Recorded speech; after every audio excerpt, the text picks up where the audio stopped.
What's up, Email Geeks? Welcome back to another Feedback Friday. This week we have another amazing guest on our show, Chris from 1973 LTD. How's it going, Chris? Good, thank you. Thanks for having me on. This is my first time doing anything like this, so please bear with me. Yeah, as you may be able to guess, we're based in the UK. 1973. You also may be able to guess how old somebody on this call might be. The company is, I think we're 16 years old now. Been doing email for a very long time. Based in Oxfordshire in the UK. Run by me and Dave Black. We've been building emails now for getting on for maybe 10 years, I think, maybe a bit longer. We're always really keen on, we love email. It's a nice, and it's part of our business we've pushed forward on, and we are a marketing agency as well. So we, off the back of email, we do lots of marketing as well. But email is something that we love, and it's a nice niche for us that we love talking about. I feel like I can always tell when I see a 1973 email in the wild. It has a little special touch to it. I feel like you guys add some additional polish to it. And always makes the email stand out. So nice work. Keep it up. Thank you. We try to, I think, some of the people we're probably speaking to, they really get it. That, it's a marriage between design, visual, UX, user experience, and coding. And those two have to be joined together closely in order to get a really good result. I think if you just have design separately and look and feel over there, and you have coding over there, it makes email much more difficult to produce than it needs to be. I think there has to be good marriage. Yeah, definitely agree. So this one is one that you made for a client, correct? That's right, yeah. This was a holidays email, so Christmas email for those who use the word Christmas more. The big client of ours is Seagate hard drives, one of the biggest manufacturers of drives in the world. It's a B2C email.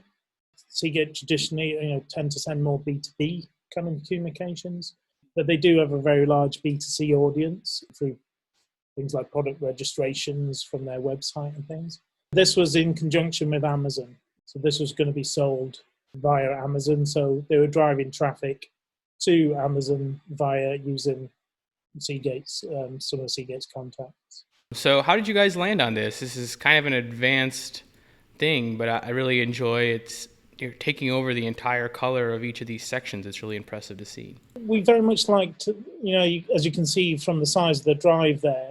This is, we're big believers that an email is about driving a message, fundamentally one message with, additional sort of messaging around there. But fundamentally, it needs to drive one message. This is, it's a product email that we really like the look of the product. We took inspiration from the landing page, the product page on Seagate.com. Which had a similar sort of color picker, because obviously you can buy this drive in these 4 colors. It's important to get the size across, hence we've got an image of how big that is in somebody's hand. One thing that's interesting, the way this has came about, and is again part of the way we think about things, is that we don't just like doing things for the sake of them. So interactivity, we don't want to just do it for the sake of it. We want to do it so it adds value to what we're doing. We could do that with this one. And being a B2C audience, we use litmus stats and email and acid stats. They have very precise client device stats. So we looked at the potential audience for this, and this went out to 250,000. We looked at that audience from previous sends, which weren't interactive, but still a similar product. And we looked at what we felt was a good interactive audience, what was a good fit there. And we worked out probably around 30-40% of that audience would be able to render an interactive experience. So we felt that justified more looking at an interactive email than not for this one. So it's a B2C send, it's very heavily mobile. Probably the mobile stats are around about the same, probably 30-40%. We're opening on mobile. And so we felt we could go down that route and have some fun and do something a little bit different.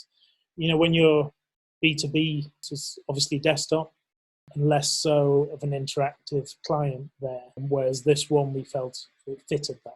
Yeah, I think holidays may be a good time to maybe try something like this if you have the time, just because maybe you can stand out in the inbox a little bit more, and it's kind of a fun time to maybe try something new. This one definitely stood out to me. How do you start with something like this? Use of live text, interactive elements, hover effects, how do you sort of mark down each of the different things that you guys want to tackle?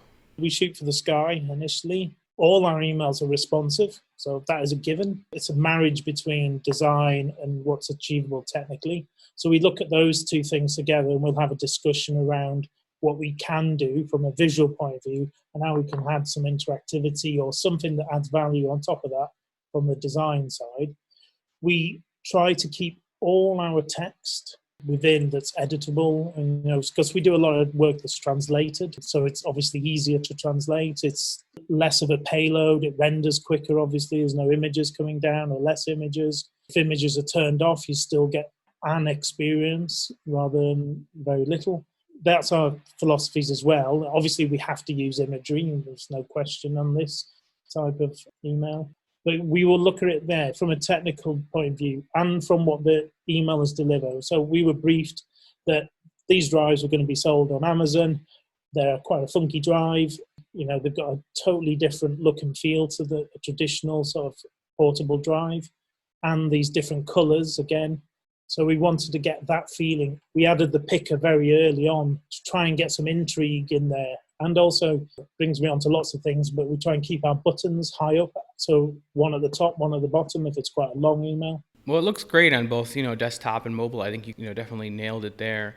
And I did have a peek at how the fallback looks, and I think that also was really executed well. So overall, you guys are covering your bases when it comes to some of these, concerns with using interactive in email. So And some of our other interactive emails, which I'm happy to share, we had a philosophy of we're almost designing 3 emails in one.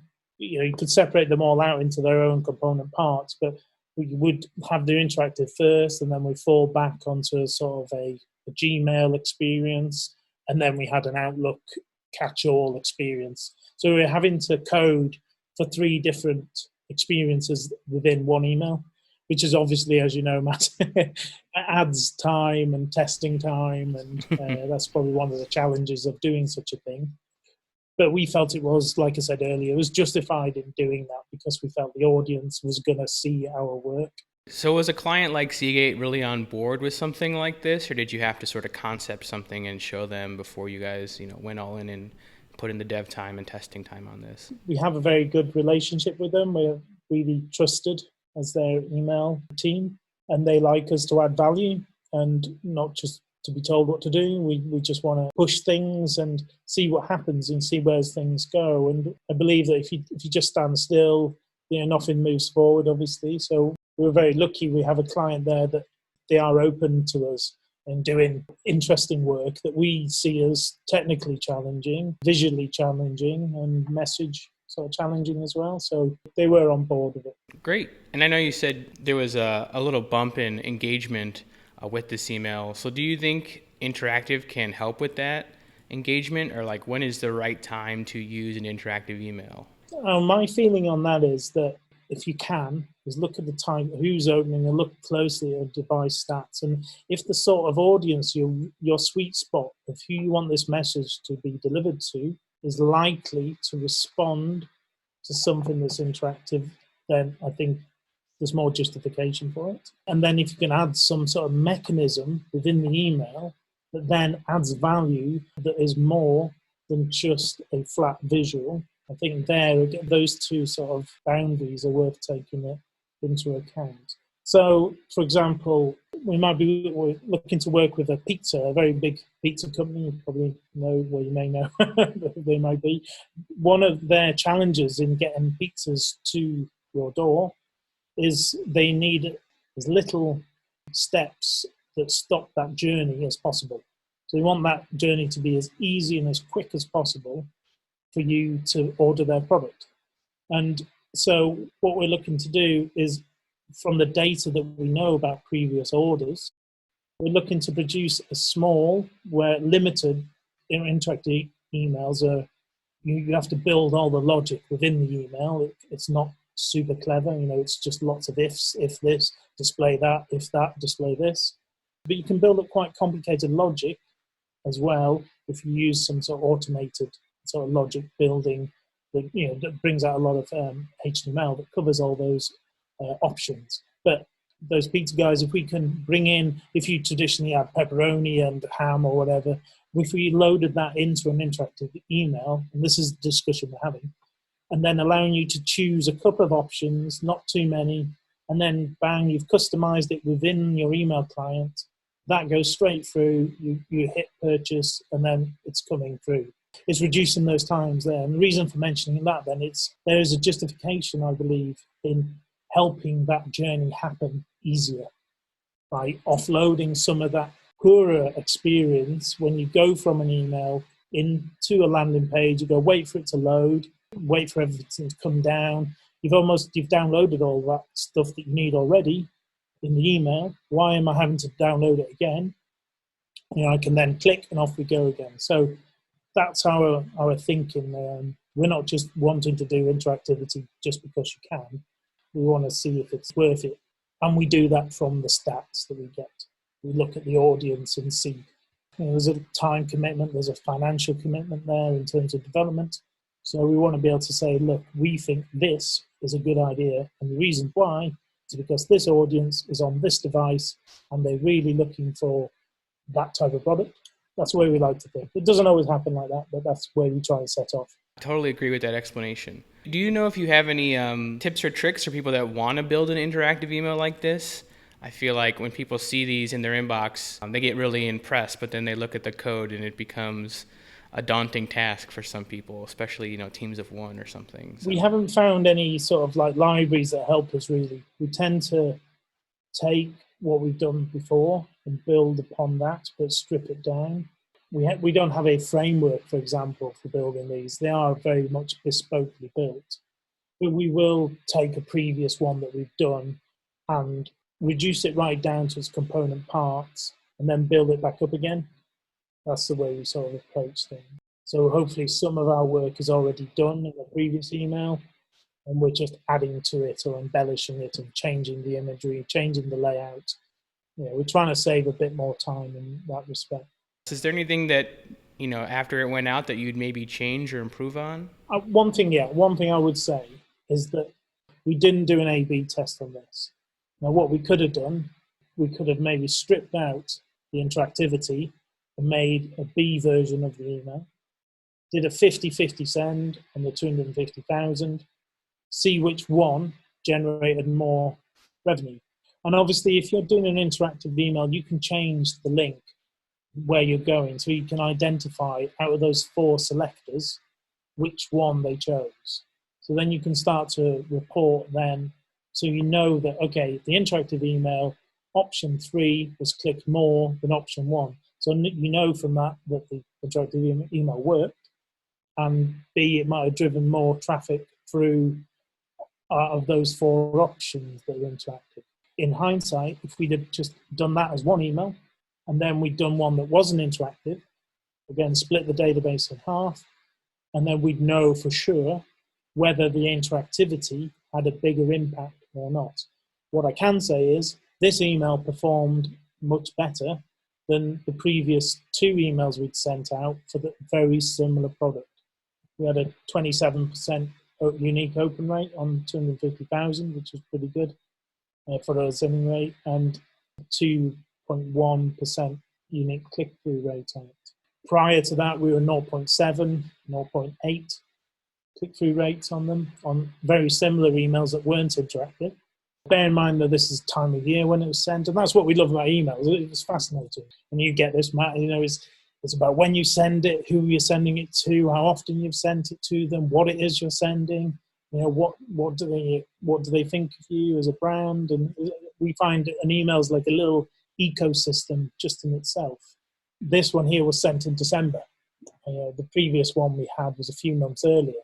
I don't know if that gives you some insight, but if you're looking to do more of these, I think you've got to put the justification in place to say, look, we split the database in half.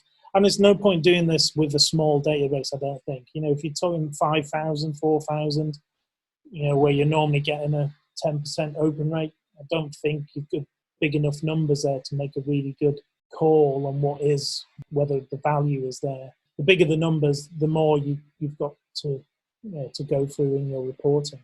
One last question to maybe end on is, what's one thing about email that you thought you knew that is totally different now? I've always worried that it might be going away, but the older I get, I just don't think it's going away. And I was worried as a business, we got into email, like I said earlier, 10 years ago, and I always used to think, oh, well, maybe it just won't go, it'll go away. You know, people hate it, spammy and stuff like that. And I don't think it's going anywhere. Awesome. Well, thank you so much for taking the time. I really appreciate it, and I love this interactive email. Yeah, we want to do more of them. And thank you to Really Good Emails. We love the stuff you're pushing out. It's great.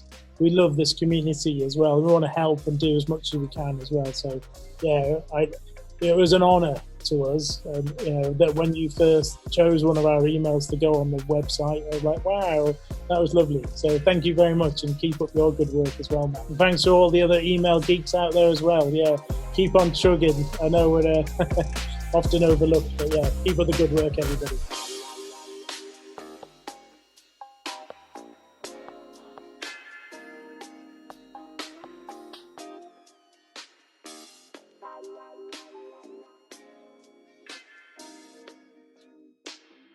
Easy clap.